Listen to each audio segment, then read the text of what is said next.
ఈరోజు ముఖ్యమంత్రిని చూస్తే ఎట్లుందంటే మీ పొలం మీదే కదా, ఆ పొలం ఇచ్చింది మీ తాత ముత్తాతలు అవునా కాదా?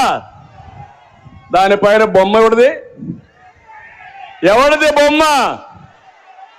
ఏమైనా మీ తాత తరపున బంధువా, మీ అమ్మమ్మ తరపున బంధువా?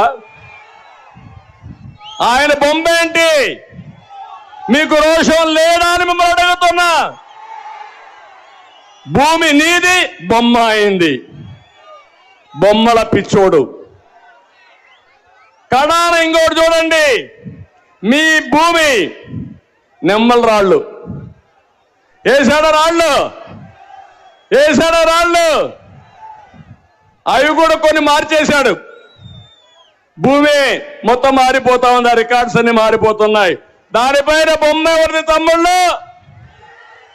ఎవరిది బొమ్మ? ఇది న్యాయమా అని మిమ్మల్ని అడుగుతున్నా. నాకైతే ఆశ్చర్యం వేస్తుంది.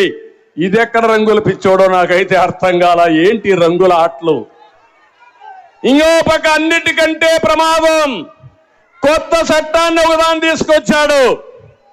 ఆ చట్ట ప్రకారం ఎంఆర్ఓకి అధికారాలు లేవు, ఆర్డీఓకి అధికారం లేదు. ఆయన ఎవరినో ఒకటి పంపిస్తాడంట, వాడి దగ్గర మీ రికార్డు భూమి ఉంటుందంట. ఆయన మార్చేస్తే మీరు నేరుగా ఆయనకి సరెండర్ అయిపోవాలి, హైకోర్టు కన్నా పోవాలి. అంటే మన భూమి, మన తాత ముత్తాతలు ఇచ్చిన ఆస్తి, అడంగలు గాని 10-1 గాని పట్టాదారు పాస్బుక్లు ఇచ్చిన ఆస్తి అన్ని తీసేస్తాడంట. తీసేసి మనం అందరం ఈ జగన్మోహన్ రెడ్డికి బానిసలం. ఆయన ఎవడికి చెప్తే వాడికి ఆట ఆడడానికి. ఇది మీరు ఆమోదిస్తారా అని అడుగుతున్నా. మీ ఆస్తికి మీరు వారసులు అవునా కాదా? మీ ఆస్తి మీదవునా కాదా? అలాంటిది ఈరోజు మీ ఆస్తి కూడా రికార్డులన్నీ తారుమారు చేసేసి వీళ్ళు అమ్ముకోవాలని ప్రయత్నం చేస్తున్నారంటే వీళ్ళని ఏమనాలి నాకైతే అర్థం కాలేదు. రైతులకు అన్యాయం చేశాడు.